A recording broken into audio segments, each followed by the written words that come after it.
bendiga, amados hermanos. Amén. Bienvenido a su programa Escrito Está. Un saludo a todos los radioescuchas y a los que nos vean también en el canal de YouTube. El Señor le bendiga ricamente y que esta enseñanza sea de su agrado y para su edificación. En el nombre de Jesús. Vamos a orar, amados hermanos, de modo que el Señor nos respalde con su espíritu. Amén. Bendito Dios y Padre Celestial, te Santo rogamos Dios. en el nombre de Jesucristo, tu Hijo amado, que tu Espíritu Santo nos acompañe en medio de esta enseñanza, que nos ilumine en tu palabra, sea el que nos dé el conocimiento y que nos dé la destreza para hacerle llegar ese conocimiento a tu y a aquellos que no te conocen. En el nombre bendito de Jesucristo. Aleluya, amén, casi sea. Vamos a lo que vinimos, hermano. Pues, el tema de hoy, como le había comentado, mejor dicho, déjenme bosquejar aquí rápidamente para que leamos un texto también. ¿Quién dices tú que es Jesús? Amén. Amén. Leemos en Mateo 16, 13 al 19. Me avisan si tienen la cita para arrancar. Mateo 16, 13 al 19. ¿Lo tienen? Acá está, sí, claro. Daniel. Amén. Bueno, leo. Sí. La confesión de Pedro. Viniendo Jesús a la región de Cesarea de Filipo, preguntó a sus discípulos, diciendo: ¿quién dicen los hombres que es el Hijo del Hombre? Ellos dijeron, unos Juan el Bautista, otros Elías, y otros Jeremías o alguno de los profetas. Él les dijo: ¿y vosotros, quién decís que soy yo? Respondiendo Simón Pedro dijo: tú eres el Cristo, el Hijo del Dios viviente. Entonces le respondió Jesús: bienaventurado eres, Simón, hijo de Jonás, porque no te lo reveló carne ni sangre, sino mi Padre que está en los cielos. Y yo también te digo que tú eres Pedro, y sobre esta roca edificaré mi iglesia, y las puertas del Hades no prevalecerán contra ella.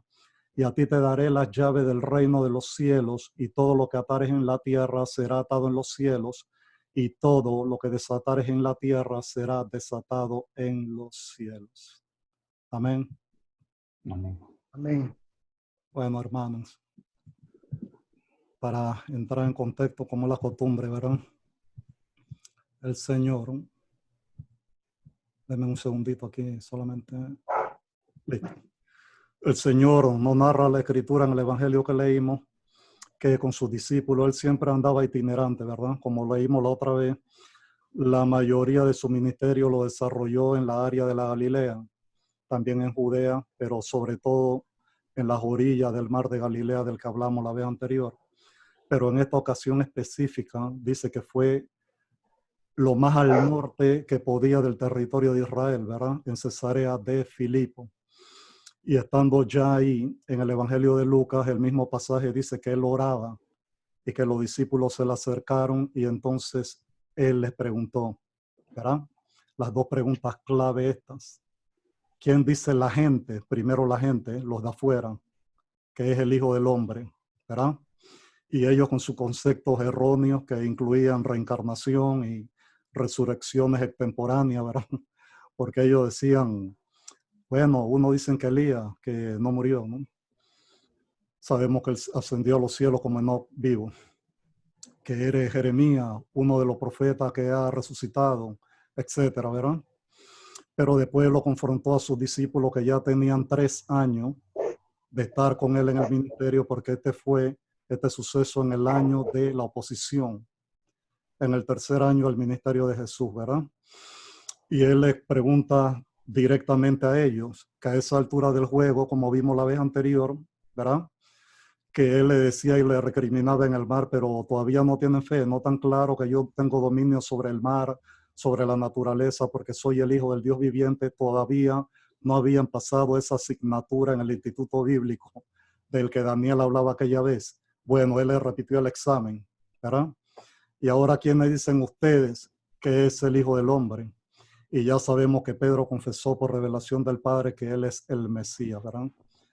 Siendo eso así, quisiera, hermano Luis, ¿verdad?, para pasarle la palabra, Me da un segundito. Que nos explicara, ¿verdad? A la teleaudiencia y también lo que nos escuchan en la radio, que vamos a pasar esta enseñanza. ¿Por qué es importante? Porque es importante para la humanidad que Jesús es el Mesías, o sea, ampliar el concepto ese, ¿verdad? De que Él es el Mesías. ¿Qué significa que Jesús sea el Mesías para nosotros como creyentes y para el mundo en general? No sé si plantea bien la pregunta, o sea, Sí, sí, claro la que sí. definición Claro de que sí. Él, de que Jesús es el Mesías, el Hijo del Dios viviente, en buen español, ¿qué significa que Él sea el Mesías para la humanidad? Bueno, lo primero que tiene que entender las personas, todo el ser humano, es lo siguiente. Tú no puedes conocer a alguien, pues, lo explico de otra manera, tú no puedes creer en alguien que tú no conoces. Amén. El Señor dice claramente, si creyeres en mí, ¿cómo dice la Escritura? ¿Cómo dice la Escritura? De su interior correrán, ¿qué? Ríos de agua viva, refiriéndose al Espíritu Santo. Bien. Amén. Lo importante para la humanidad de creer, porque dice que el que creyere será salvo, pero el que creyere en qué, tienes que creer en el que te puede salvar, es decir, el Mesías. La humanidad necesita creer en Cristo. Si tú no crees en Cristo, si lo crees como si fuera como la gente lo usa, la gente menciona, cuando hablo la gente, me estoy refiriendo a todo el mundo, inclusive hasta los cristianos que se dicen ser parte de la iglesia, mencionan la sangre de Cristo a cada momento. Como una Mucha mujer. gente por asistir a la iglesia creen que ya son salvos. El asistir a la iglesia, el mencionar la sangre de Cristo no hace salvo a nadie. Hay que creer que Jesucristo es el Mesías. En otras palabras, la única forma de ser salvo y nacer de nuevo es creer que Jesucristo es Dios hecho hombre. Es la única forma que fuera Mesías. Dios hecho hombre. 1. 2. Que murió en una cruz por nuestros pecados, como sustituto por nosotros. 3. Que resucitó al tercer día de entre los muertos, levantando su cuerpo de carne. ¿Por qué razón? Porque si no crees que Cristo resucitó con su cuerpo de carne, no estás creyendo que el sacrificio fue perfecto. Resucitó con su cuerpo de carne porque era limpio de pecados, nunca pecó. La única relación que él tuvo con el pecado fue en la cruz cuando todos nuestros pecados vinieron sobre él. Fue la única relación que tuvo, pero no tuvo directa relación de él con el pecado en cuanto a que él pecara. Entonces era imposible que la muerte lo retuviera. Sí. Una vez que la persona cree en eso, ya viene a ser entonces la persona salva. Si la persona cree que Jesús es el Hijo de Dios, que Jesús es un hombre que vino a la tierra, un sabio, si la persona cree en Jesús porque le dijeron que desde niño creyera en Jesús, eso no va a hacer ni una diferencia. Creer que es el Mesías, creerlo así, como dice la Escritura. Dios hecho hombre, muerto, resucitado al tercer día, levantando su cuerpo de carne. Y quizá podríamos hablar de los gnósticos y el antinomianismo extremo y el antinomianismo dominado, que querían que era Dios que vino en espíritu y resucitó en espíritu, el antinomianismo extremo, o que vino en carne y resucitó nada más en espíritu, el antinomianismo moderado. Entonces, ¿qué significa eso? Que no podían ser salvos, no estaban creyendo en el Señor como Mesías, o creer que Jesucristo es, en la época moderna, algunos dicen que Jesucristo es el ángel Miguel, porque dice que era como Miguel. Eso no los hace salvos. Para ser salvo hay que creerlo a él como el Mesías. Para creerlo como el Mesías hay que creerlo como dice la Escritura. Un paréntesis, ¿no? Es correcto. pero en cuanto a la figura del Mesías per se, como el ungido ese, que es la palabra, ¿verdad? Mashiach. Exacto, que como la significa emisora, ungido, el Yeshua, Cristo. Yeshua HaMashiach, Así es. es el nombre de la emisora. Jesús el Mesías, o sea que prácticamente la emisora se llama Jesucristo. Es Porque el sabemos Mesías. que en hebreo es Mashiach, ungido, Así es. y Así es. en el Nuevo Testamento, que es en griego, es Cristo. Entonces su Cristo. nombre Yeshua HaMashiach es Jesucristo, como se llama la emisora, ¿verdad? Pero ¿qué era el ungido? El ungido, ¿verdad? En el Antiguo Testamento. Porque ungieron, por ejemplo, a David, a Saúl, ¿verdad? Entonces se ungía como Aarón a los sacerdotes, Ujú. a los reyes, pero hay un ungido, un Por eso ungido, dice un el Cristo, ungido. un Mesías, ¿verdad? Entonces, amplíe ese pedazo, ese respecto del Mesías como ungido prometido en Génesis 3:15. Y entonces si Daniel pudiera ayudarnos explicándonos, porque por ejemplo, nosotros somos creyentes, conocemos la doctrina, la palabra, ¿verdad? Y lo principal, tenemos a Cristo en el corazón porque lo aceptamos, como usted explicó, como Salvador y Mesías, y su Espíritu nos hizo una nueva criatura, como la palabra enseña, y lo tenemos claro. Pero como este video lo va a escuchar gente que de repente no conoce la fe o la palabra, o aún gente que se congrega pero no han tenido un nuevo nacimiento, si Daniel pudiera también explicarnos por qué es necesario un Mesías, porque por ejemplo una persona que no cree o no dice, pero ¿por qué el pecado original me lo van a cobrar a mí? ¿Acaso yo estaba en el Edén con Adán y Eva? ¿Por qué heredo yo semejante condenación, una sentencia de muerte? ¿Por qué la figura de Jesucristo yo tengo que aceptarla si yo ni siquiera estaba ahí en ese huerto? ¿Me explico? Así que hermano, si me amplía el tema del Mesías y Daniel un poquito sobre explicarle a la gente, ¿verdad? Por qué es necesario que procedan al arrepentimiento y acepten a Jesús como el Mesías, aún aunque nosotros no estuvimos ahí pecando con Adán y Eva. Hermano. Bien, Dios es respetuoso de su propia ley. El diablo le quita el señorío. Dios creó al hombre perfecto, le dijo, enseñorearás sobre la tierra. Amén, así El es. diablo engaña al hombre, el hombre peca y le quita la autoridad. Por eso que el Señor decía, ya viene el príncipe de este siglo. De este siglo, el diablo le había quitado la autoridad a Satanás. Era necesario que viniera uno perfecto para morir por nuestros pecados y quitarle esa autoridad a Satanás. Entonces, ¿por qué nosotros tenemos que creer en eso? Que se la dio Dios en primera instancia a Adán y Eva, porque los Adán, del polvo sopló el aliento y dice que le dio dominio sobre toda la creación. sobre toda la tierra. Pero cuando ellos pecan, pierden el dominio, entonces viene la Así es. necesidad de lo que usted explica. Continúe. Así es, el próster Adán, Jesucristo. ¿Por qué tenemos nosotros que recibir un Mesías?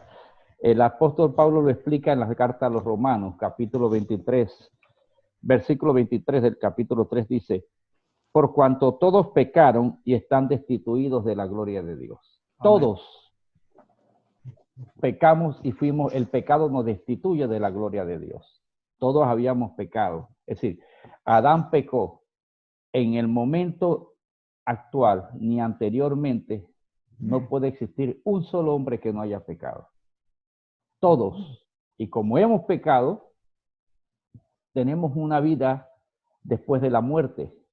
Ya es una vida totalmente espiritual. Para condenación o para salvación. Existe la relación con Dios a través de Cristo después de la muerte permanente y eterna o el castigo eterno. Alguien odió, alguien se sintió muy bueno o superior a alguien. Todos hemos pecado. Yo hasta considero que es tanto pecado a veces tomarte tantas fotos con la gente cuando tú le estás donando. Hasta eso yo creo que te destituye de la gloria de Dios. Aunque si haces las cosas por un interés bien. Entonces, el Cristo ¿Qué diferencia hay entre David, Samuel, Elías, que hacía tantos milagros, y nuestro Señor? Ellos eran, sí, ungidos en un momento, por eso dice que Él es el ungido, el Cristo, El Cristo. el Exacto. Cristo, el Cristo, es decir, existe uno solo. Ellos recibían la unción como símbolo con el Espíritu Santo, por eso viene la palabra unción, como símbolo que el Espíritu Santo iba a medir a ellos en un momento adecuado para una relación específica con respecto a la obra de Dios y el hombre. Sin embargo, Jesucristo fue el único ser en el cual podía estar el Espíritu Santo, Él y uno. Él dijo, mi Padre y yo somos uno. ¿Por qué? Porque era Dios hecho hombre. El único en el cual podía tener una relación permanente con el Espíritu Santo, a diferencia de los otros hombres. Entonces, la función para la cual Cristo murió era muy diferente a los otros. David dijo el Señor, a mi Señor, dijo David, a mi Cristo. Elías sabía que él necesitaba un Salvador.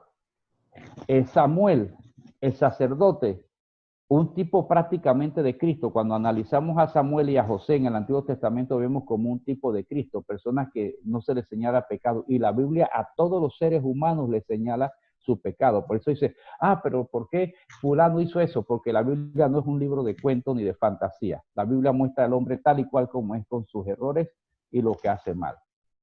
Entonces, Samuel hacía sacrificios porque él necesitaba un Salvador. El Cristo es Dios hecho hombre, no necesita un Salvador, sino que Él viene a salvar el mundo. Ese es el Cristo y por eso es el ungido, es decir, el único en que Dios encomienda la salvación, el único que tiene una relación permanente con Dios, el único y especial Hijo de Dios, el unigénito Así mismo Hijo es de Dios. la Esa promesa, es la gran diferencia. la promesa en Génesis 3:15, cuando Adán y Eva La simiente de la mujer. Dios prometió, ¿verdad?, que de la simiente de la mujer vendría libertad, Así es. pisaría a la serpiente Así es. y lo vencería. Como usted dice, el postrer Adán, que nos representa a todos nosotros, el Mesías prometido Daniel. Si te pregunta alguien a ti, pero ven acá, pero ¿cuándo fue que yo estuve en ese huerto? ¿Por qué me van a cobrar a mí lo que yo no he hecho? ¿Qué le responde? Sí. Bueno, el Mesías, el Cristo, como se conoce, como hay gente que ha escuchado mucho de esto, a veces pensamos que es como una historia más, un cuento más, o sea, que se ha ido de generación en generación en generación. Pero como tú dices, en el huerto del Edén, Él le dio unos mandatos a Eva y a Adán, que no comieran del árbol del fruto del bien y del mal. Entonces, ellos fueron tentados, fueron seducidos por la serpiente y Eva desobedeció y sabemos la historia, le dio de comer al hombre y de ahí vino entonces lo que es la caída del hombre. Así es. La caída del hombre La raza cayó en desgracia. se inició ahí en el huerto del Edén, pero Dios una vez prometió cómo solucionar eso. De una vez Él dijo que iba a venir la simiente de la mujer, Amén. que iba a arreglar y a unir nuevamente ese lazo que se rompió ahí en el principio. La Biblia dice que por cuanto todos pecamos, estamos destituidos de la gloria de Dios, porque Sí. el pecado, la mancha del pecado se viene de generación en generación, ya que somos hombres, la naturaleza caída, entonces necesitábamos un Mesías, necesitábamos un Redentor. Entonces, ahí es donde vienen las promesas de Dios en los profetas dice, nos prometió un hijo. Un hijo no es nacido, un hijo no es dado. Y el principado será sobre él. Se llamará Emmanuel, Amén. Dios con nosotros. Él prometió ese Salvador, ese Redentor, pero no podía venir descendiente del hombre, porque como venía esa cadena desde el principio, todo descendiente de hombre ya venía con esa maldición del pecado, del pecado, del pecado. Por eso era importante que viniera un ser que no viniera descendiente del hombre. Profundo, profundo. Un ser que no fuera concebido en pecado. El cromosoma del hombre XY, la mujer XX, pero María era una virgen y Dios prometió un redentor que iba a nacer a través de una virgen.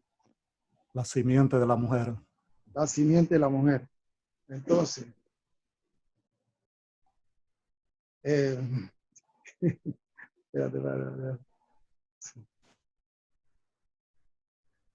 Estoy como nervioso. Oye, pero mira, es que esto es profundo y la presencia de Dios. Daniel, Ah, oye, es dime. que te estás metiendo en aguas profundas. Sí, no, yo estoy bebiendo el manantial, porque lo que tú estabas hablando, Sí, hermano, pero me hasta que lo llena uno, ¿no? Porque te estás metiendo en aguas profundas, ¿no? Así que tú tranquilo, sigue, que vas bien. Dale. Entonces, ese ser que tenía que nacer, que tenía que hacer la diferencia, no podía ser por voluntad humana.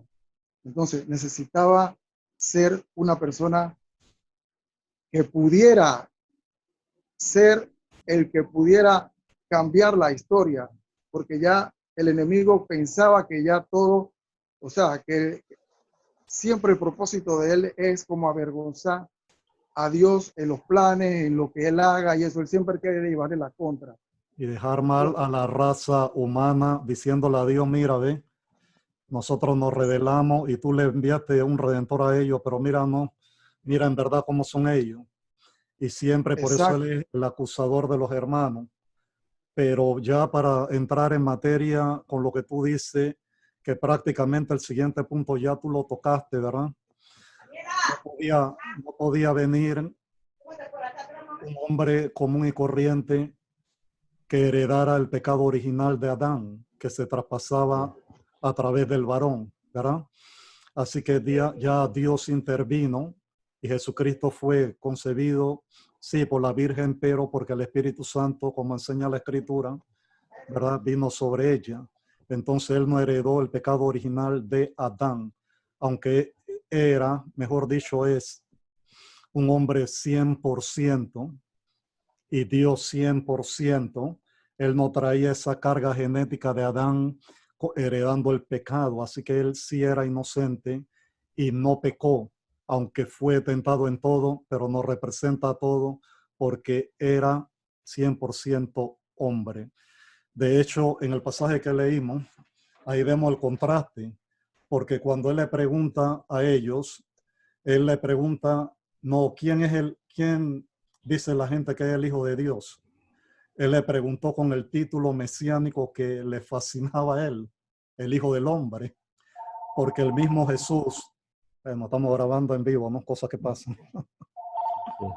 El mismo Jesús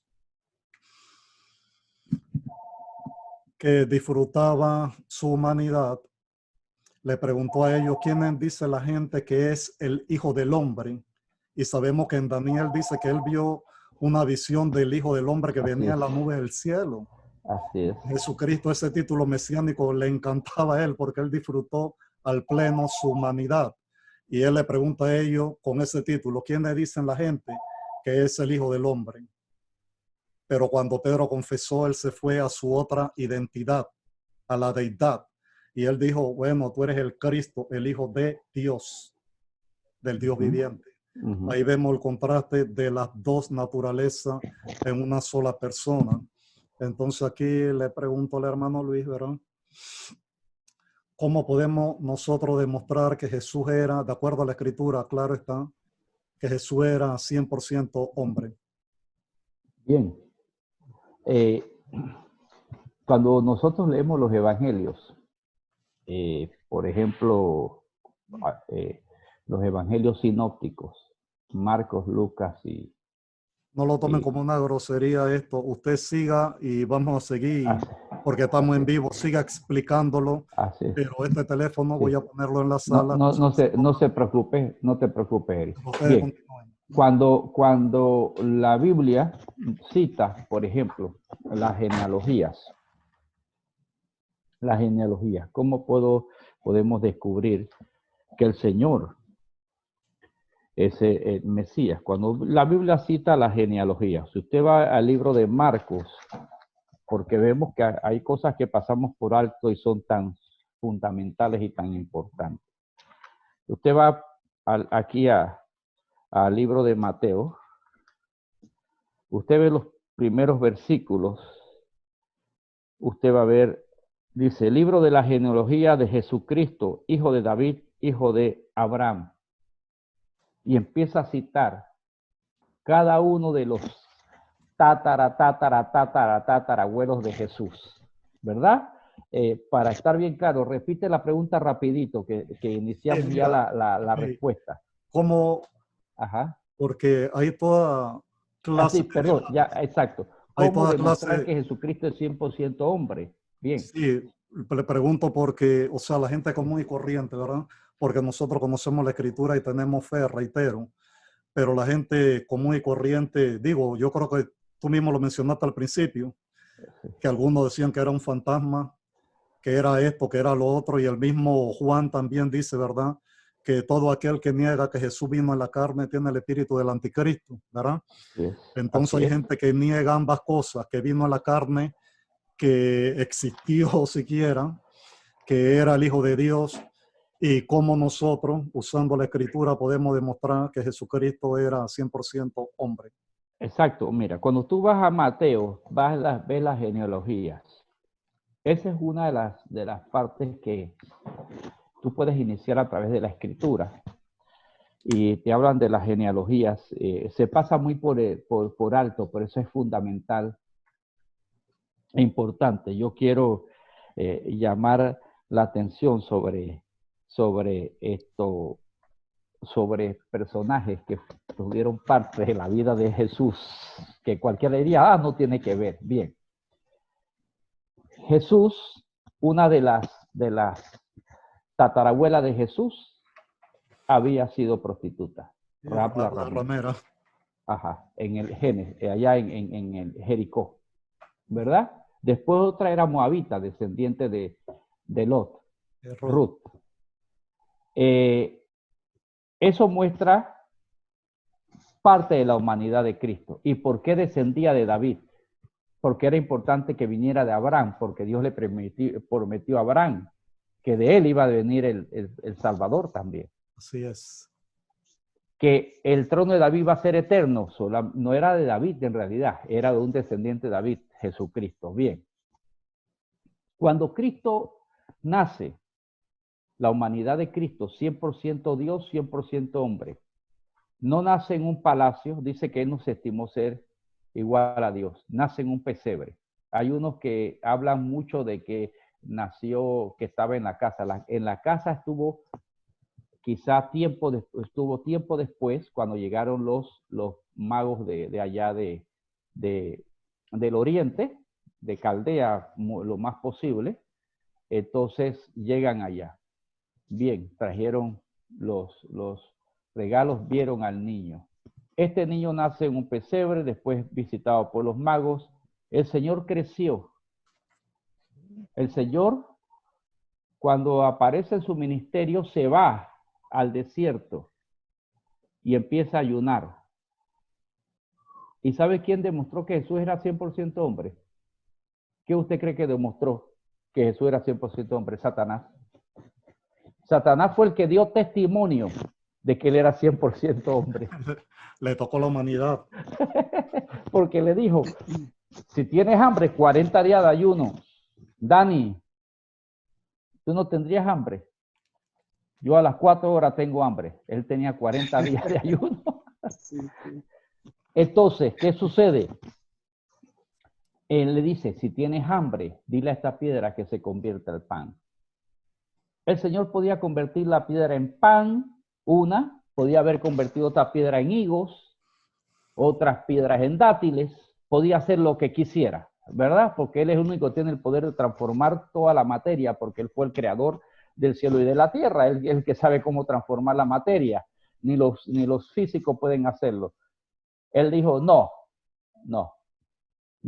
solamente de pan vivirá el hombre, sino el hombre, solamente del pan vivirá el hombre. ¿Sabe qué está diciendo el Señor? Yo soy hombre aquí, yo soy hombre.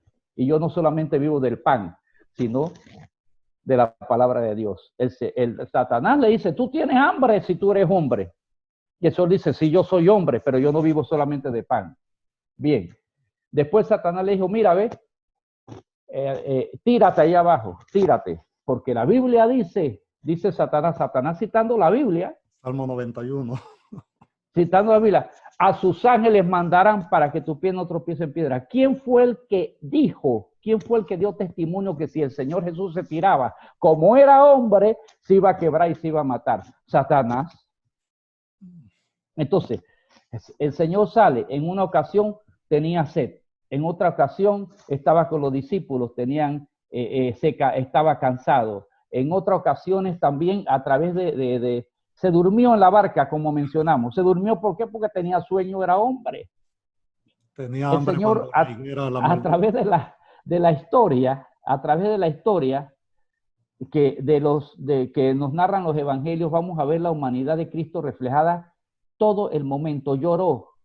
Sí. Tremendo, ¿no? Y también, de alguna manera, digo, hay que partir del hecho de que es un misterio esto, ¿verdad? Así es, el misterio de la piedad. Esto le tomó añales a los antiguos, la iglesia primitiva y la que vino después ya con Constantino y los concilios, de debates sobre la naturaleza de Cristo. Así que es lógico que nosotros no vamos a agotar el debate aquí en una hora, ¿verdad? Imposible. Pero sí es interesante y de alguna manera la omnisciencia de él no estaba a su disposición cuando estaba en esta experiencia humana, ¿verdad? Él como que no lo sabía todo, pero a veces podía él leer aún los pensamientos de la gente. Es una cosa incomprensible, ¿no? Porque era 100% Dios y 100% hombre. O no sé, o de repente él preguntaba retóricamente, quién sabe, ¿no? Pero claro, cuando la mujer del flujo de sangre lo toca, dice que él preguntó, ¿y quién fue el que me tocó? Y que le decían los discípulos, Señor, pero si la multitud te aprieta, te brincan, te toca para que lo sane, ¿cómo que quién te tocó? Él dice, no, yo sentí poder, yo sé que alguien, virtud salió de mí, alguien me tocó, ¿verdad? Y la mujer confesó. Entonces la humanidad de Cristo la vemos por toda la escritura, ¿verdad? No vamos a entenderla completamente, pero ahí está en la palabra. Lo que te decía Daniel era de que no solamente las obras testificaban que Jesús es el Hijo de Dios, sino también cuando él hablaba la gente quedaba impactada, como el centurión de la cruz, que él dice, él le entregó el Espíritu, pero lo hizo de una manera, cuando él dijo consumado es, que el mismo centurión dijo verdaderamente, este hombre era el Cristo, el Hijo del Dios, el Hijo de Dios, ¿verdad?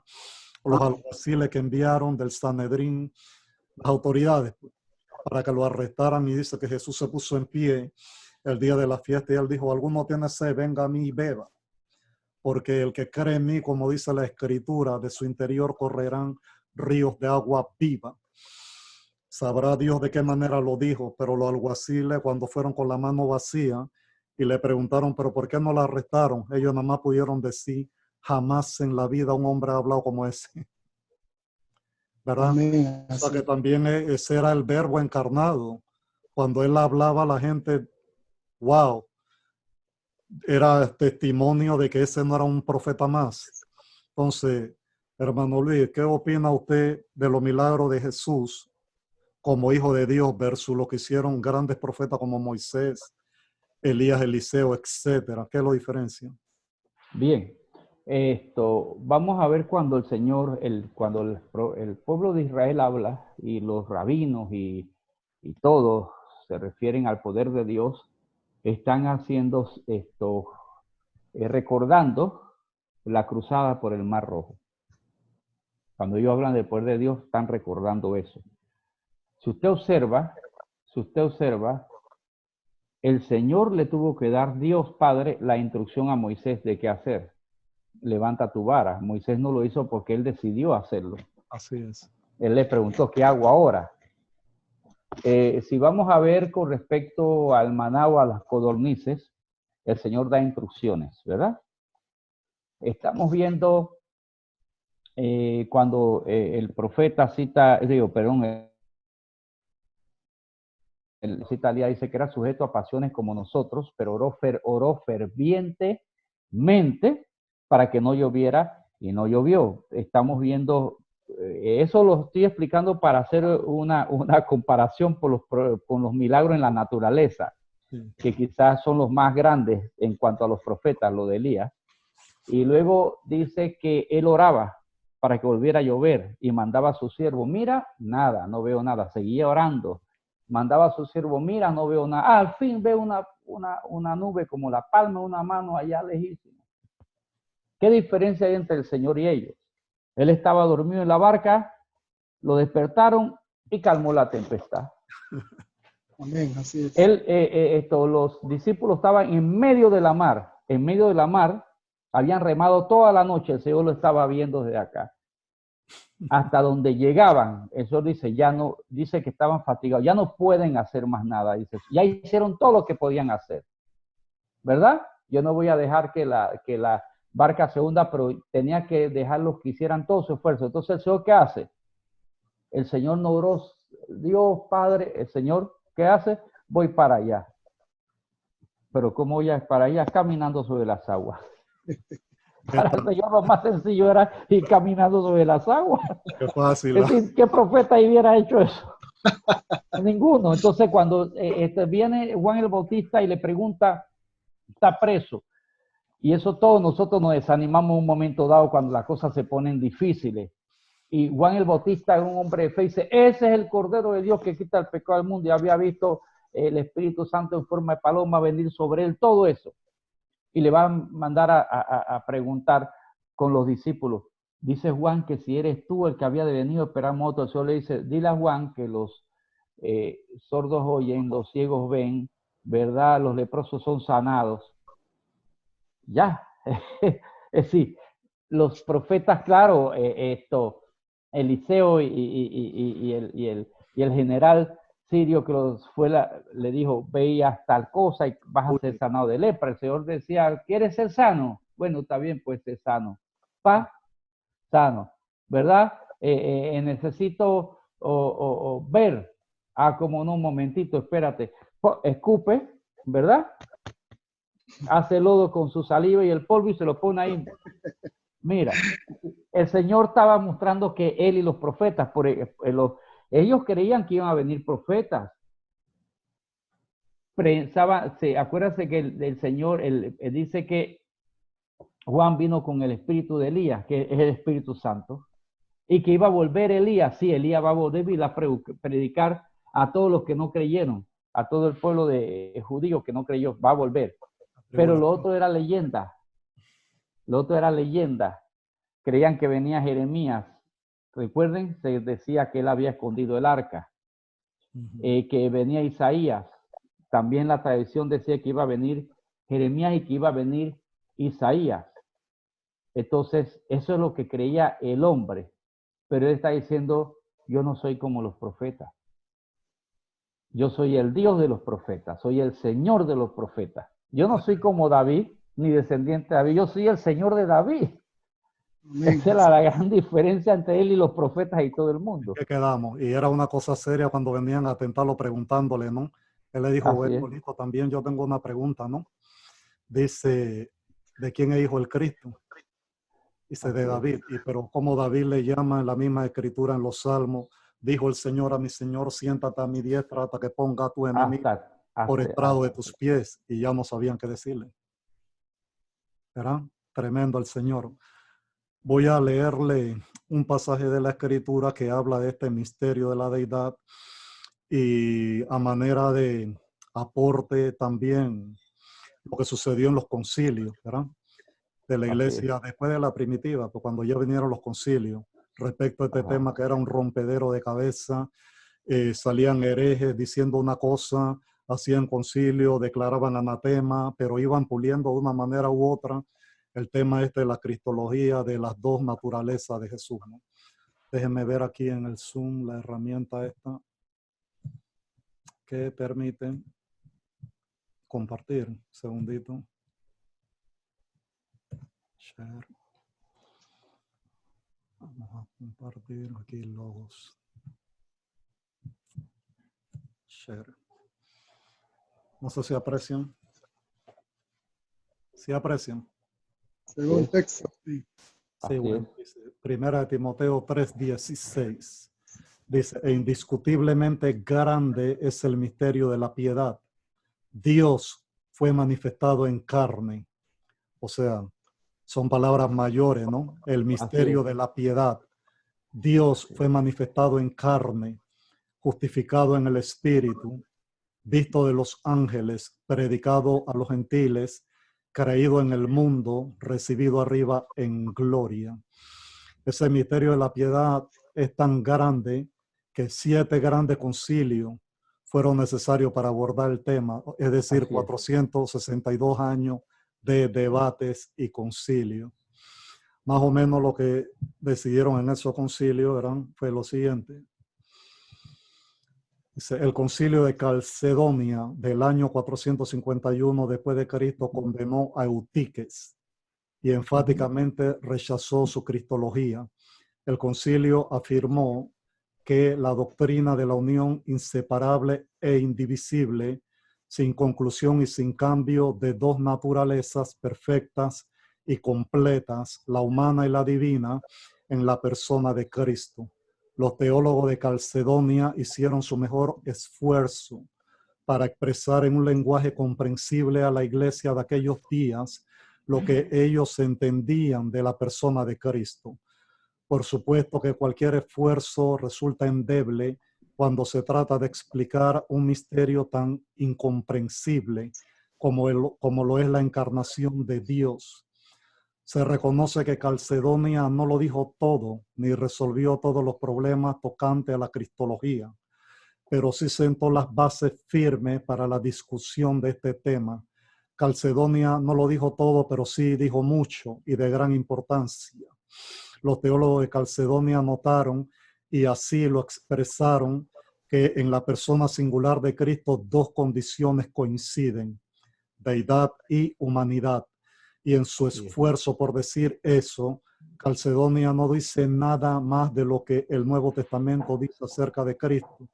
Es cierto que se puede decir más acerca de Cristo de lo que dijo Calcedonia, pero incuestionablemente no se puede decir menos. Si bien es cierto que el conflicto cristológico de los 5 primeros siglos de la Iglesia no quedó absolutamente delineado como resultado de las decisiones tomadas contra Ario, Nicea del 325 después de Cristo, Apolinar en Constantinopla 381 después de Cristo, Nestorio, Éfeso 431 después de Cristo, Eutique en Calcedonia 451 después de Cristo, sí puede decirse con un alto grado de certidumbre que dichas decisiones fueron fundamentales para la vida de la Iglesia y sirvieron de parámetros para discusiones posteriores. Voy a pasarle aquí rápidamente para que lo puedan apreciar. Me dicen si lo ven. Está cargando. Sí pueden leerlo. Así es. Léelo, Daniel, por favor. Primero la columna del concilio, porque los concilios comienzan, ¿verdad?, con el primero de Nicea, la Así es. fecha y después la importancia. Léelo Los para que 7, veamos un resumen de todo el tema ese, por favor. los 7 grandes concilios. Sí, dale. Así es.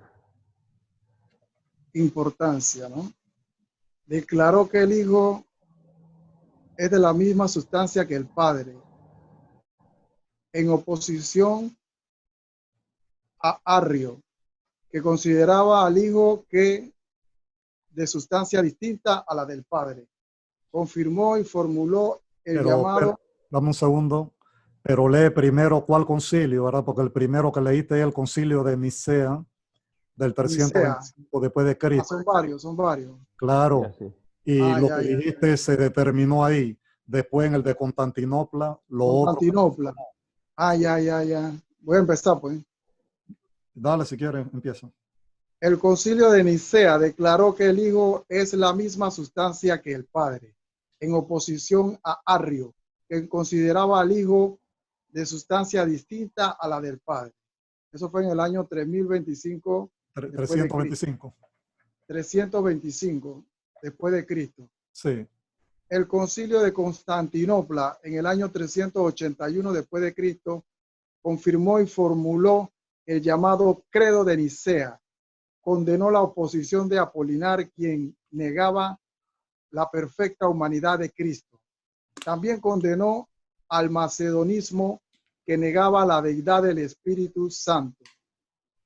Entonces, en el concilio de Efeso, en el año 431 después de Cristo, rechazó la posición de Nestorio, porque amenazaba con separar la persona de Cristo. Y en el concilio de Calcedonia, en el año 451 después de Cristo, culminó la controversia cristológica y formuló lo que ha sido considerado la doctrina ortodoxa de la relación entre las dos naturalezas de Cristo. Este concilio condenó el monofisitismo promovido por Eutiques. Continúa. Entonces viene otro concilio de Constantinopla en el año 553 después de Cristo. Rechazó el punto de vista de los tres prominentes teólogos de Antioquía y los famosos 3 capítulos, y de este modo aprobó la interpretación que Cirilo había dado a las deliberaciones de Calcedonia. Entonces viene el tercero otro concilio de Constantinopla. Este es el segundo. El tercero. En el año 680 al 681. Formuló la doctrina concerniente a las dos naturalezas de Cristo. La conclusión fue que Cristo tenía dos voluntades, existiendo una perfecta armonía entre ambas. Su voluntad humana estaba siempre en sujeción a su voluntad divina. Así es. Y el segundo concilio de Nicea, en el año 787 después de Cristo, declaró la legitimidad de la reverenciación de cuadros e imágenes representando realidades divinas. ¿Qué le parece? O sea que después de estar deliberando esa cantidad de años sobre la persona de Cristo, por último en Nicea, volvieron para atrás como el cangrejo, pues decidieron que había que adorar a santo. Así es. A imágenes. Sí. Es mejor quedarnos humildes, hermanos, si es el misterio de la deidad. Así mismo. Un Dios inescrutable está inventando. Hay que humildemente recibir la palabra y creer lo que dice. Claro, tú puedes hacer el ejercicio intelectual, ¿verdad? Y definir, como en los primeros concilios, la doctrina, porque habían herejes inventando que Jesús no vino a la carne, que Jesús era esto, que Jesús era aquello. Todo eso está bien, pero no irte hasta los extremos, hasta el punto de que ya termina en la locura inventando que ahora hay que adorar, son imágenes. En el último concilio de Nicea. Es un misterio el tema de la deidad, ¿no? Hermano Luis, ¿usted aprecia esto que dice aquí? Sí, mira, yo cuando estudiamos, hermano, la parte, este párrafo, ¿usted lo aprecia aquí? El que dice resumiendo, léame ese párrafo, por favor, y después le doy la palabra. Sí, dice, resumiendo en aproximadamente 3 siglos y medio de discusión cristológica, la Iglesia, a través de sus líderes, se pronunció con amplitud tocante a cuestiones que han sido de vital importancia para la vida del cristianismo. En Nicea 325, después de Cristo, se proclamó que Cristo es de la misma sustancia que el Padre y por lo tanto es Dios. En Constantinopla 381 se definió la identidad de Cristo con la humanidad y se declaró que Jesús es hombre perfecto e impecable. En Éfeso, año 431, se definió que Jesús es una sola persona. En Calcedonia, año 451, se afirmó que Jesús es una persona única que posee dos naturalezas, la divina y la humana.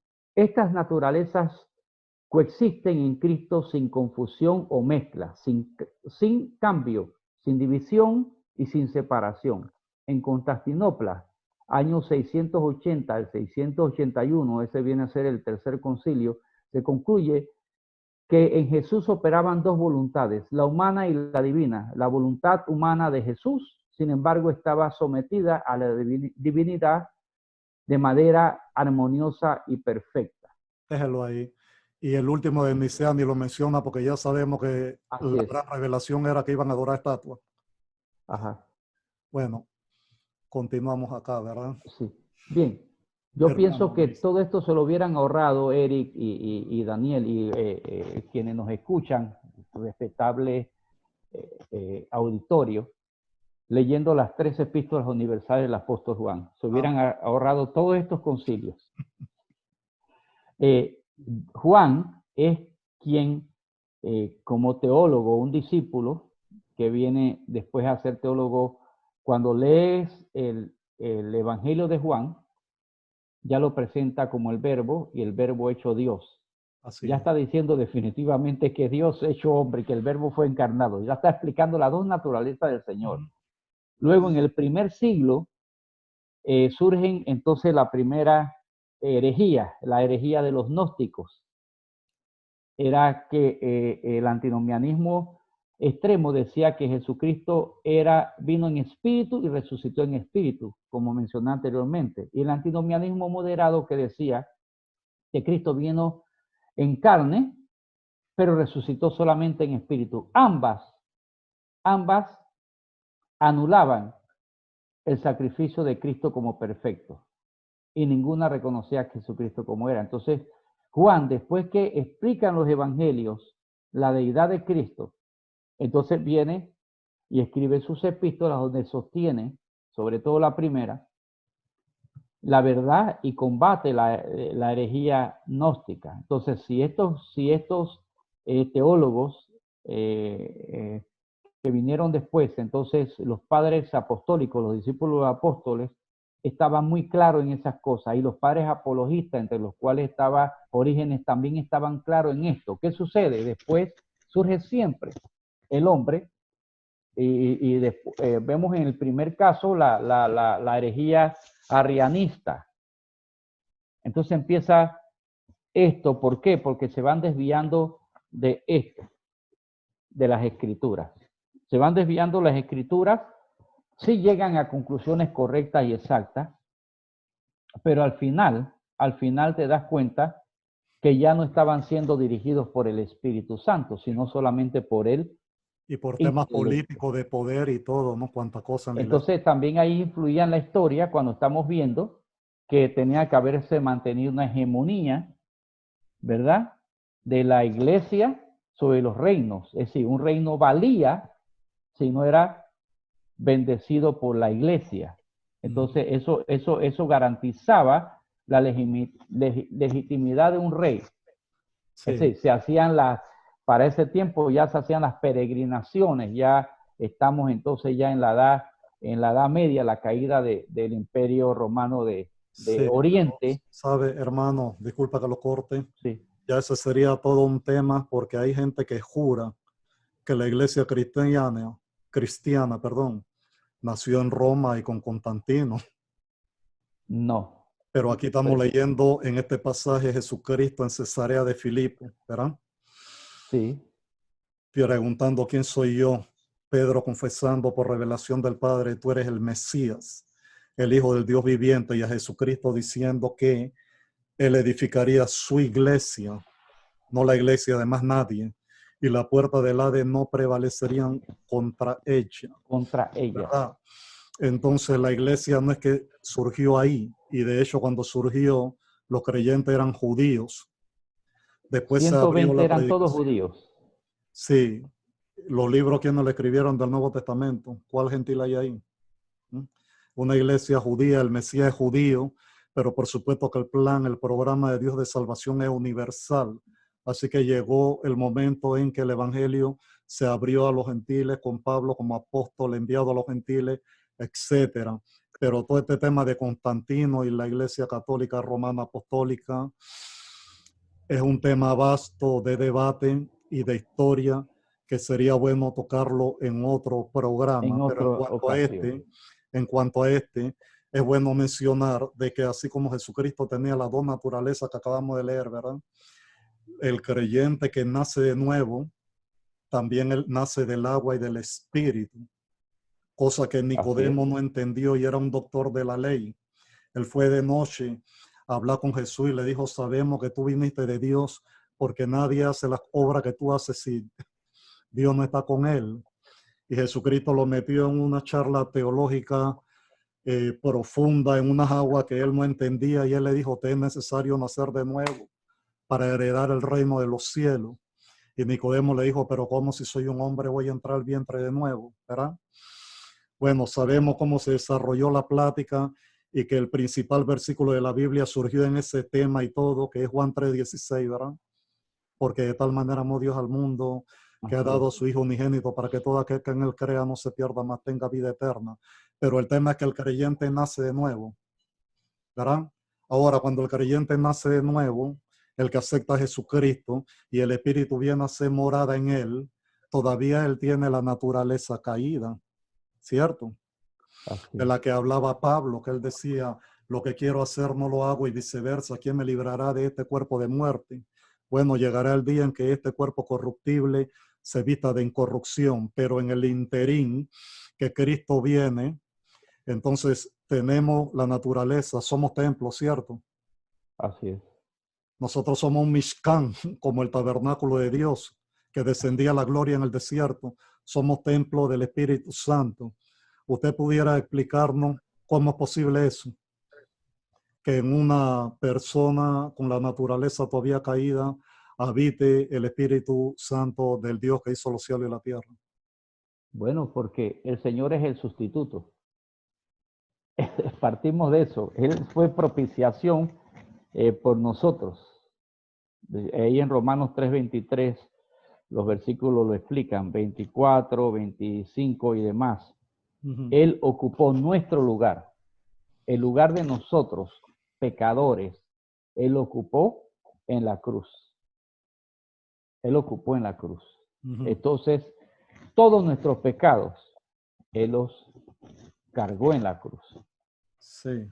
Entonces, cuando nosotros, este es muy diferente, por eso dice que no por obras para que nadie se gloríe. Así es. No es por obras para que nadie se gloríe. Entonces, nosotros somos, desde antes de que existiera la ley, ya el Señor había planeado, y en el huerto de Getsemaní, cuando el hombre cae, ya se sabía que nosotros íbamos a hacer ese tabernáculo. Amén. Porque iba a venir una propiciación, es decir, la muerte de un inocente. Y Cristo murió inocentemente. Es más, legalmente no se podía sacrificar a Cristo. Exacto.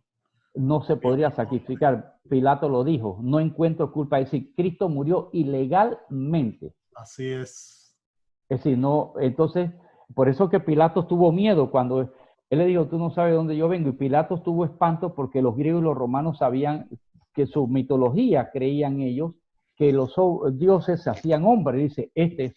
Por eso que el soldado dijo, este es el hijo de un hijo de Dios. No decían que era exactamente el único Dios, pero sí creían, este sí es una naturaleza divina. Lo reconocían. Entonces, ¿qué pasa? Él muere en la cruz.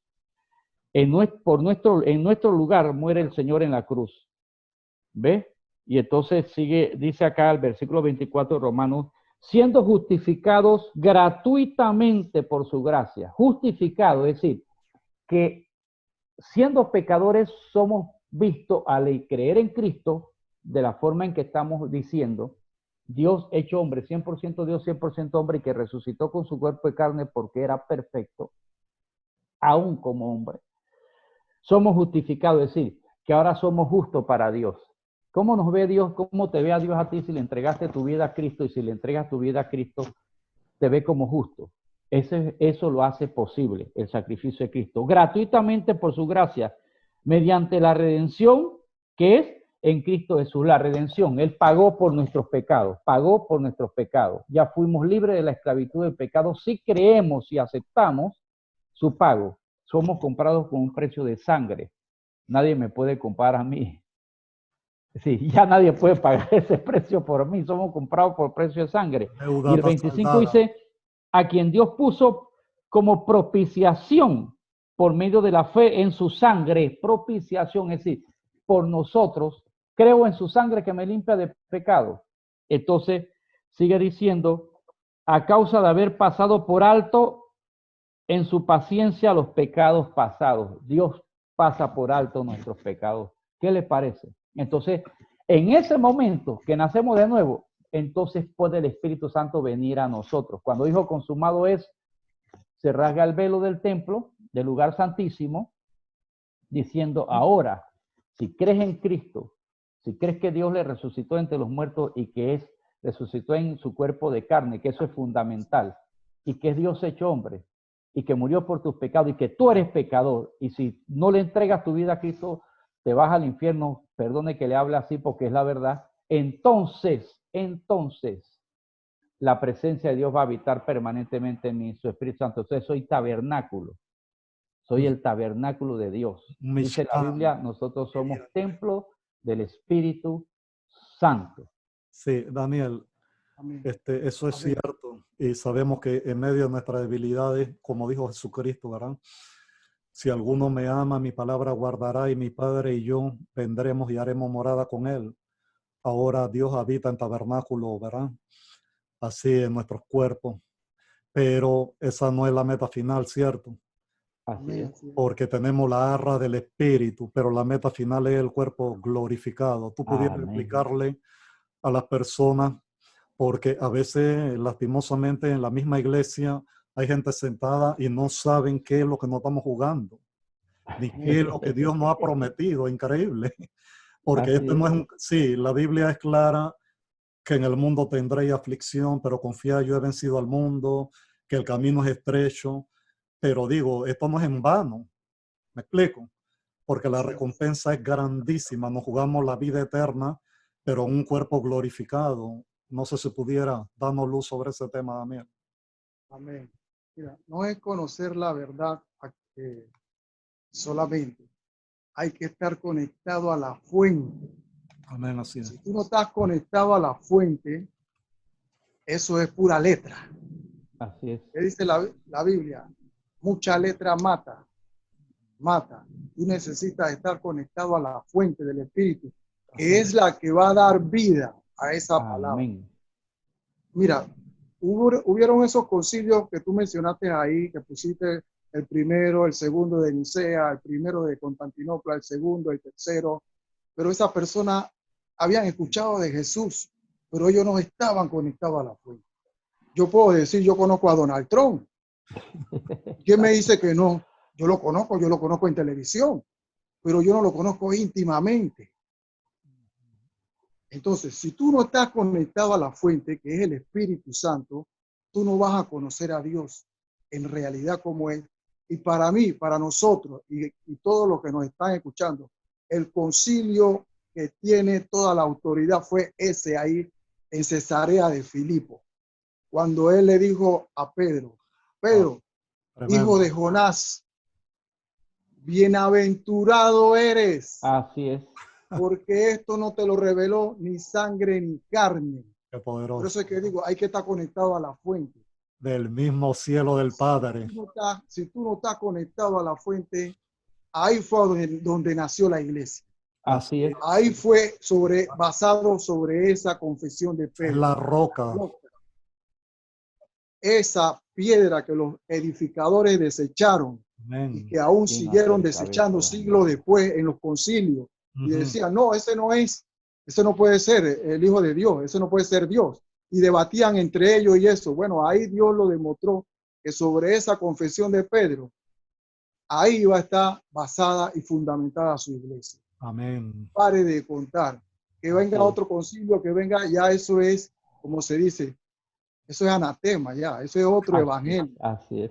Ellos no estuvieron ahí, ellos no estuvieron compartiendo con el maestro. Y el Señor le hizo esa pregunta a ellos precisamente en ese tiempo, ya faltando 6 meses para su muerte.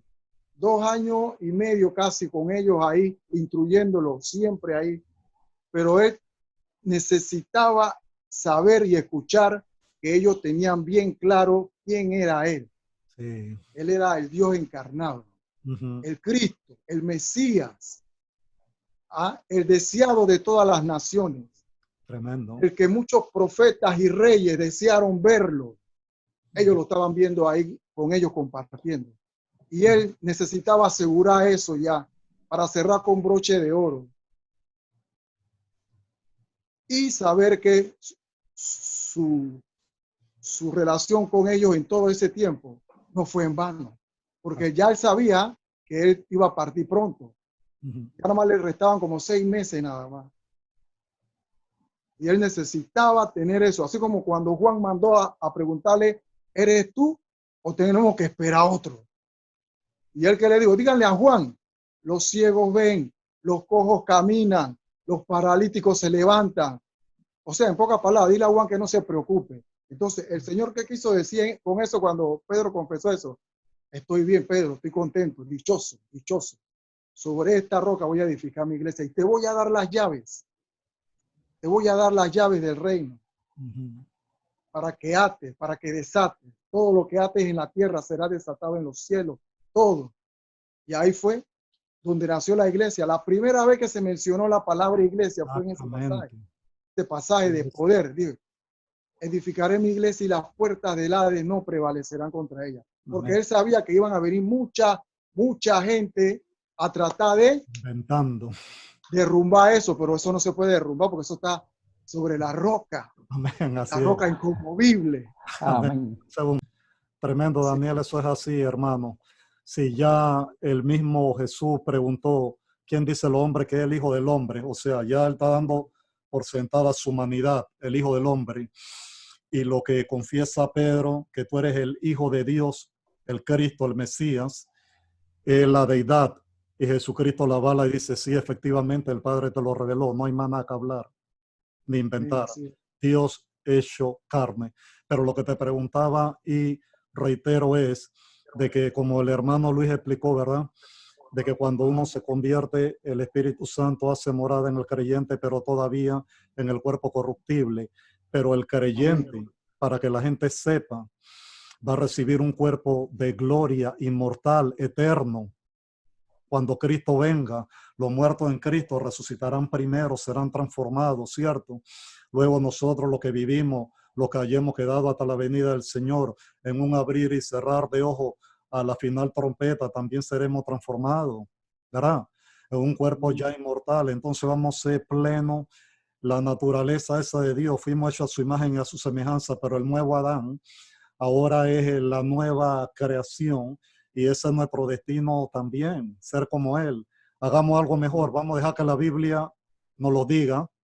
Yo leo un pasaje, usted lee el otro, Daniel lee el otro y vamos aterrizando y después concluimos, pues. Que ya estamos llegando al tiempo. Voy a darle aquí compartir la pantalla para que puedan leerlo desde la pantalla esta. ¿Sí aprecian? Así es. Bueno, dice leer yo, así que soy yo mismo, ¿verdad? Así. Segunda a los Corintios 5:1 en adelante. Porque sabemos que si nuestra morada terrestre, este tabernáculo, o sea, el cuerpo actual, se deshiciere, tenemos de Dios un edificio, una casa no hecha de manos, eterna en los cielos, y por esto también gemimos deseando ser revestidos de aquella nuestra habitación celestial, pues así seremos hallados vestidos y no desnudos, porque asimismo los que estamos en este tabernáculo gemimos con angustia, porque no quisiéramos ser desnudados, sino revestidos para que lo mortal sea absorbido por la vida. Mas el que nos hizo para esto mismo es Dios, quien nos ha dado la jarra del Espíritu. O sea, ya tenemos un sello de garantía del Espíritu, es. de que vamos a recibir un cuerpo de gloria. Lee lo que sigue, Daniel. Segunda de Pedro, capítulo 1, del 3 al 4. Como todas las cosas que pertenecen a la vida y a la piedad nos han sido dadas por su divino poder, mediante el conocimiento de aquel que nos llamó por su gloria y excelencia, por medio de las cuales nos ha dado preciosas y grandísimas promesas, para que por ellas llegaseis a ser participantes de la naturaleza divina, habiendo huido de la corrupción que hay en el mundo a causa de la concupiscencia.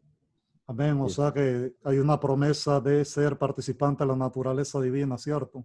Ahora, no es que vamos a ser dioses, claro está. Desde el principio Dios hizo a Adán y a Eva a su imagen y a su semejanza. No es una Así es. doctrina ahora como la nueva era de que todos somos dioses. No es eso, ¿no? Pero lo que sí vamos a tener un cuerpo de gloria, ¿no? Que es lo que la Biblia nos está hablando aquí. Hermano Luis, se lo pongo aquí el texto que sigue, por favor. Así es. Romanos 8, 11 en adelante dice, y si el espíritu de aquel que levantó de los muertos a Jesús mora en vosotros, el que levantó de los muertos a Cristo Jesús, vivificará también vuestros cuerpos mortales por su espíritu que mora en vosotros. Así que, hermanos, deudores somos, no a la carne, para que vivamos conforme a la carne. Pero si vivimos conforme a la carne, moriréis. Pero si por el Espíritu hacéis morir las obras de la carne, viviréis. Porque todos los que son guiados por el Espíritu de Dios, estos son hijos de Dios. Pues no habéis recibido el espíritu de esclavitud para estar otra vez en temor, sino que habéis recibido el espíritu de adopción, por el cual clamamos, Abba, Padre. Y el Espíritu mismo da testimonio a nuestro espíritu de que somos hechos hijos de Dios. Y si hijos, también herederos, herederos de Dios y coherederos con Cristo, si es que padecemos juntamente con Él, para que juntamente con Él seamos glorificados.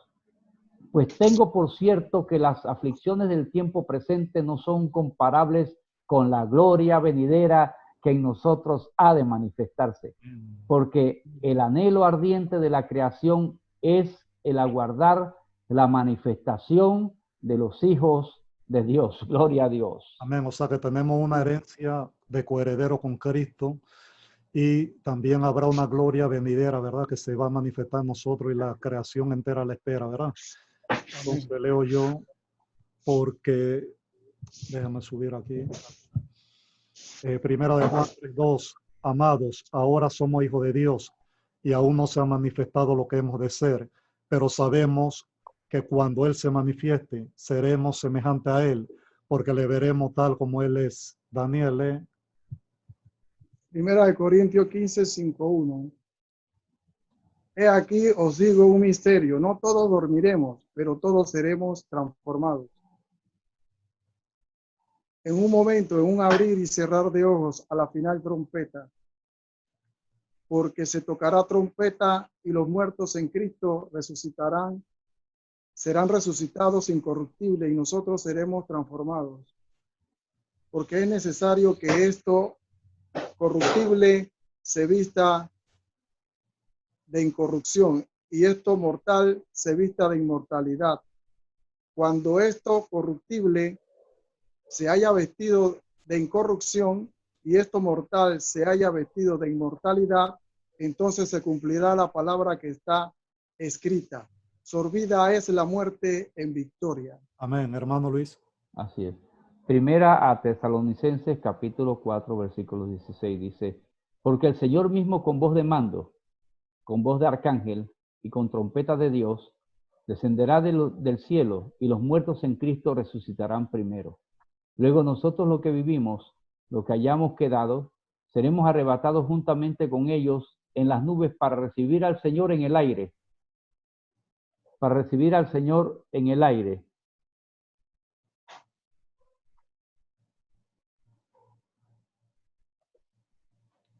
Amén. ¿Concluyo? Así es. Para recibir al Señor en el aire y así estaremos siempre con el Señor. Por tanto, alentaos los unos a los otros con estas palabras. Amén. Tremendo, ¿no? O sea, un cuerpo glorificado, una vida eterna, un cuerpo que ya no va a sufrir llanto, ni dolor, ni muerte, ni tentaciones, ni enfermedades, ni tormento, sino una gloria venidera que nosotros ha de manifestarse, por la cual vale la pena luchar contra viento y marea, aceptar a Cristo, porque es la única manera de recibir ese regalo de Dios. Ya Cristo hizo su parte, el Padre hizo su parte, dio lo más grande que él tenía, su Hijo unigénito, para que todo aquel que en él cree no se pierda, mas tenga vida eterna. Ahora el ser humano, al igual que en el Edén, él puede escoger. ¿Verdad? Dios no va a obligar a nadie a recibir ese regalo de vida eterna, ese cuerpo glorificado, las mansiones de oro, el mar de cristal, vivir por la eternidad para siempre sin dolor.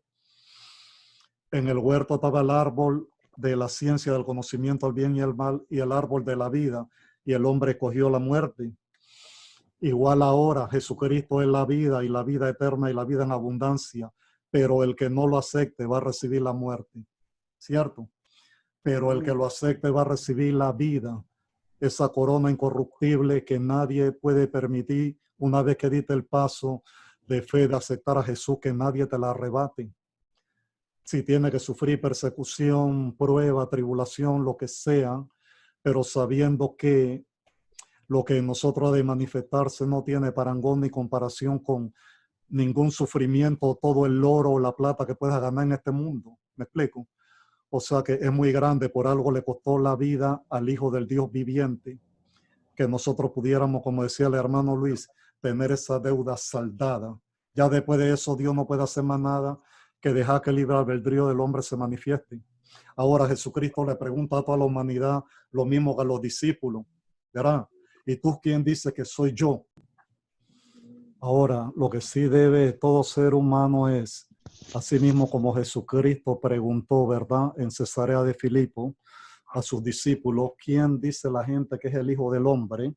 Para el Señor es importante que la gente, o sea, el ser humano, el mundo, el planeta, defina y responda a esa pregunta, que es la pregunta principal con la que toda la humanidad tiene que darle una respuesta, porque su eternidad va a depender de lo que le responda Jesús respecto a esa pregunta directa. ¿Quién dices tú que soy yo? Y esa pregunta no solamente va dirigida a la humanidad como tal, sino también a la iglesia, que muchas veces ya se siente segura. ¿Me explico? Que ya siente, bueno, yo me congrego, nací en la iglesia, una vez me bauticé, etcétera.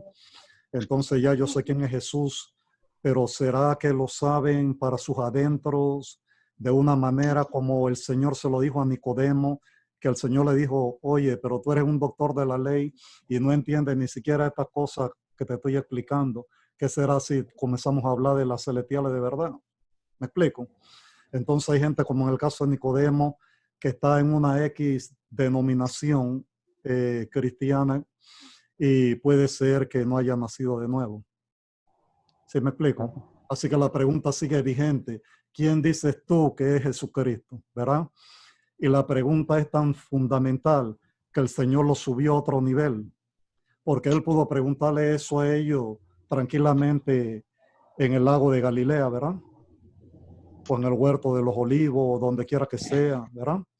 Pero lo interesante de este pasaje es, y no creo que sea una casualidad, porque Dios no opera así, que Jesucristo se fue hasta el norte, a lo más remoto del norte de Israel, a Cesarea de Filipo, para, como decía Daniel, preguntarle entonces a ellos, porque ya le quedaban poco para su muerte, y ustedes quienes dicen que soy yo, para que pasaran el examen, la asignatura que en los 3 años todavía no tenían clara.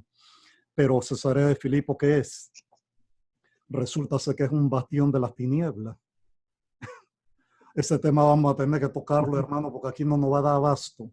Cesarea de Filipo es tan bastión de la tiniebla que cuando Jesucristo dijo, y la puerta del Hades no prevalecerán con mi iglesia, que yo la voy a establecer sobre esta roca, no estaba hablando alegóricamente, ni era una parábola ni un poema. Efectivamente, esa región era conocida como las puertas del Hades, del inframundo. en la antigüedad, desde los tiempos antidiluvianos, porque sabemos que los espíritus y los ángeles caídos son territoriales, como el príncipe de Persia, el príncipe de Grecia, que hay gobernadores, principados, potestades, etcétera, ¿verdad? Asignada a determinados lugares. Bueno, ahí desde los tiempos antidiluvianos, cuando descendieron los 200 ángeles, ¿verdad? Caídos de Génesis 6, para tomar mujeres y engendrar hijos, y nacieron los nefilins, tema que no podemos agotar aquí porque ya hemos sobrepasado el tiempo. Descendieron ahí al Monte Hermón. Así es. Cesarea de Filipo queda en las faldas del Monte Hermón. Ahí, Amén. allá lo llevó Jesús. Allá donde descendieron esos ángeles, ¿verdad? Y ahí él le preguntó, ¿y quién me dice vosotros que soy yo? Después de que los ángeles esos descendieron ahí, después de los tiempos postdiluvianos, todavía seguía siendo un bastión del diablo, ¿verdad? Cuando Moisés envió a los espías a recorrer la tierra de Canaán, dice en Números 13:33, que vieron gigantes, ¿cierto? Y ellos dijeron, ahí estaban los hijos de Anac, y vimos gigantes, y los moradores de esa tierra son de alta estatura, y nosotros parecíamos langosta al lado de ellos, y así mismo ellos nos veían. Bueno, eso fue allá, en Basán. Basán abarcaba toda esa área al oriente del Jordán, hasta el monte Hermón, donde descendieron los ángeles 200, antes del diluvio, ¿verdad? Y en esas puertas del Hades, allá fue donde Jesucristo los llevó, y Pedro confesó quién era él. Y le costó el temor de esos nefilines, porque cuando leemos la Biblia en hebreo no es lo mismo que en español, ni en inglés, ni en chino.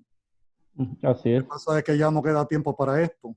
Pero lo que dijeron los espías en Números 13:33 es, y vimos ahí, nefilins, todavía después del diluvio.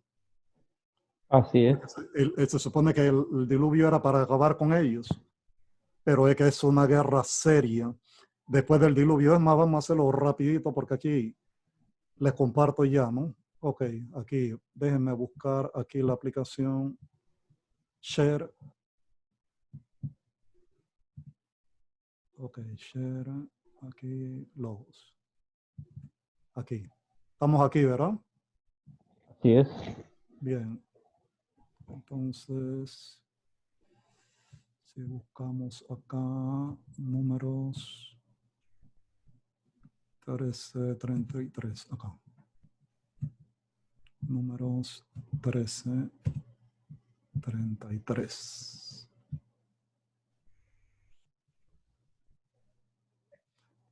¿Ves aquí el cursor, Daniel? ¿Cómo? El cursor aquí donde lo tengo, en el 33. Espérate. Aquí, ¿ven? ¿No lo ves? Ajá, sí. Ya lo vi, ya lo vi. Eso, por favor. También vimos allí gigantes, hijos de Anac, raza de los gigantes, y éramos nosotros, a nuestro parecer, como langostas, y así les parecíamos a ellos. ¿Qué tal? Por miedo a esos gigantes, 40 años tuvieron que vagar esa generación en el desierto y no entraron a la tierra prometida, ¿verdad? Amén. Entonces Jesucristo no quiere que la iglesia caiga en lo mismo, así que lo llevó al mismo sitio donde descendieron ellos, y que después del diluvio seguía siendo un bastión de Nefilim. El que gobernaba ahí después de los 40 años que murió esa generación en el desierto, todavía seguía siendo un Nefilim, el rey Og de Basán,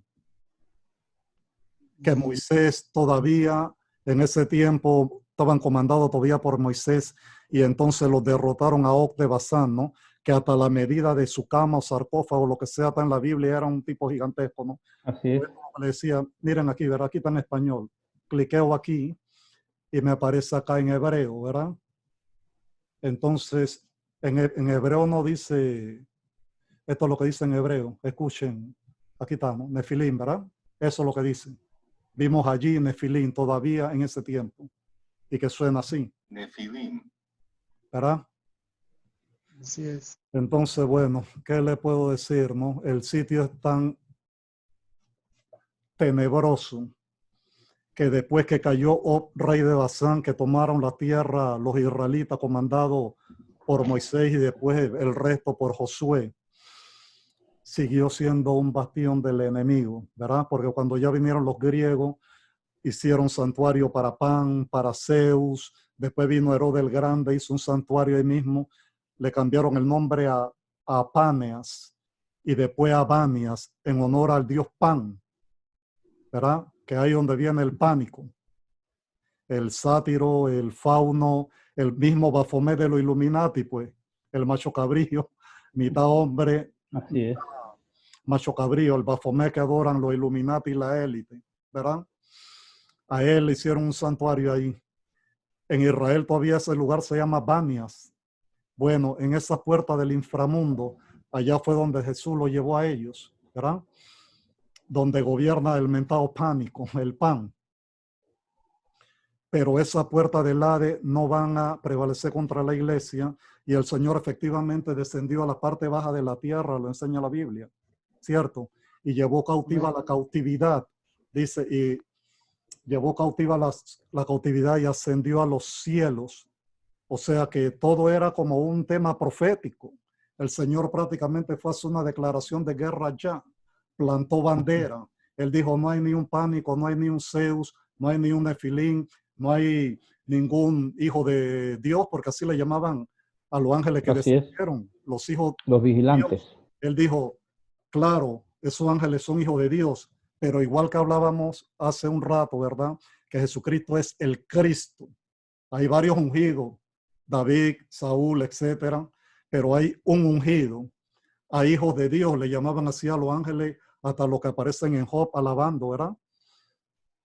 Cuando el Señor creaba o cuando la reunión que se apareció Satanás coló entre los hijos de Dios. Sí, Dios tiene hijos, pero hay un hijo unigénito, monogenes, que se diferencia de todo. Y él plantó bandera ahí, dijo, aquí y en toda la tierra no van a prevalecer estos demonios sobre mi iglesia. La puerta del Hades no prevalecerán. Y él descendió, llevó cautiva la cautividad. Dice que eso que descendió también es que ascendió, etcétera. Pero todo eso estaba profetizado en el Salmo 68, ¿verdad? Que es poderoso porque dice, levántese Dios, sean esparcidos sus enemigos, huyan de su presencia los que le aborrecen. Ese mismo Salmo dice esa profecía, ¿verdad? De que llevó cautiva la cautividad y repartió dones a los hombres para que habite Jehová Dios entre ellos. Pero ahí también dice, de Basán haré volver de las profundidades del mar. Basán es toda esa zona ahí del monte Hermón. O sea, es un tema poderoso en el que el Señor plantó bandera. Pedro confesó y estamos parados sobre una roca firme y las tinieblas no van a prevalecer. Pero para que podamos escapar de ese poder de la muerte y del Hades, hay que reconocer lo mismo que Pedro, que Jesucristo es el Hijo del Dios viviente, el Mesías, el camino al Padre, ¿verdad? La verdad y la vida. Y cuando damos ese paso, entonces sí podemos estar en el grupo de la iglesia que prevalece ella sobre el Hades. Amén. Hermano Luis, Daniel, para que concluyamos. Daniel. Yo. Sí, cualquiera de los dos. Una palabra de cada uno. Para cerrar ya. Bueno, así como tú decías, sí, ese era un territorio muy peligroso, donde ocurrieron tantas cosas. Y la puerta del Hades, como dice el Señor, su iglesia, la puerta del Hades no iban a prevalecer contra ellos. El Señor sabía lo que venía. Por eso que Él lo llevó allá precisamente como a hacerle como el examen final, ¿no? Como para ver si se graduaban o no habían comprendido todavía el mensaje. Pero Él se gozó cuando Pedro le dijo, tú eres el Cristo, el Hijo del Dios viviente. Entonces, ¿qué quiere decir eso? Que nosotros como iglesia estamos basados en esa confesión, ¿no? Así es. Pero exhortamos a los que nos ven que hay que mantener esa llama para que las puertas del Hades no prevalezcan.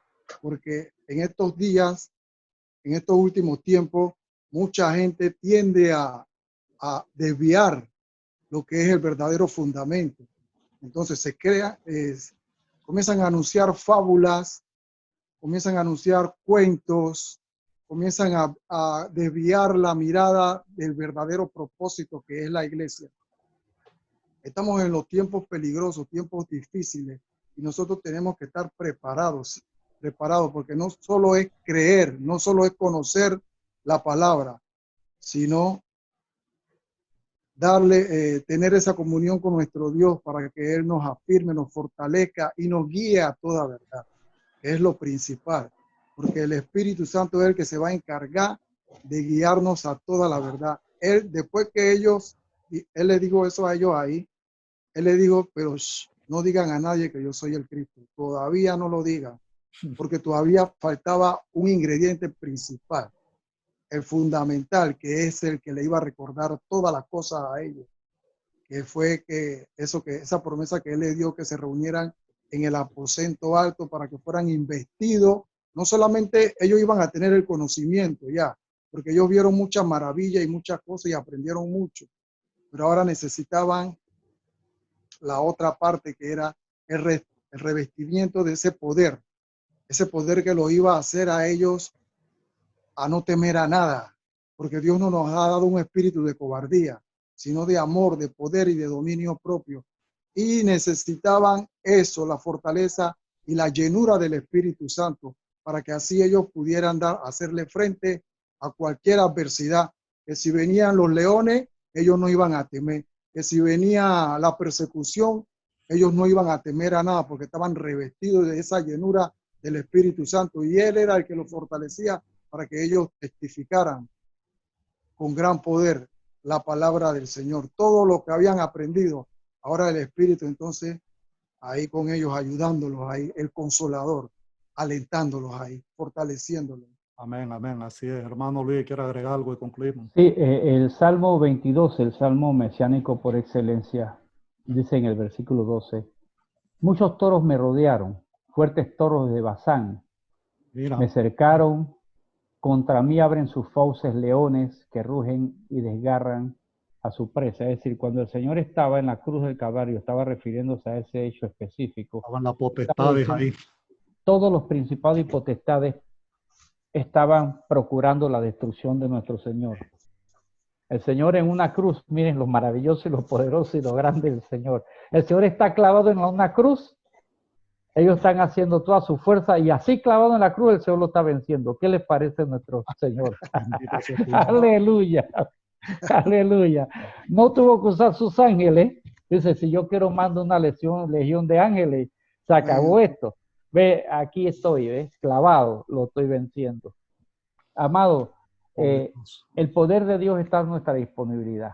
Amén. El Señor quiere reposar en nosotros con su Espíritu Santo. Entregarle nuestra vida a Cristo, perseverar en Cristo, creer en Cristo como dice la Escritura, Dios hecho hombre, el unigénito Hijo de Dios, el único Salvador, fue en nuestro propiciatorio, fue quien nos justificó ante el Padre, fue nuestro sustituto en la cruz. Eso, hermano, nos trae paz y podemos saber que en estos tiempos de convulsión del mundo, nosotros podemos descansar. Amén. Entonces, no hay nada más que entregarle tu vida a Cristo y desear su plena y perfecta voluntad en nuestra vida.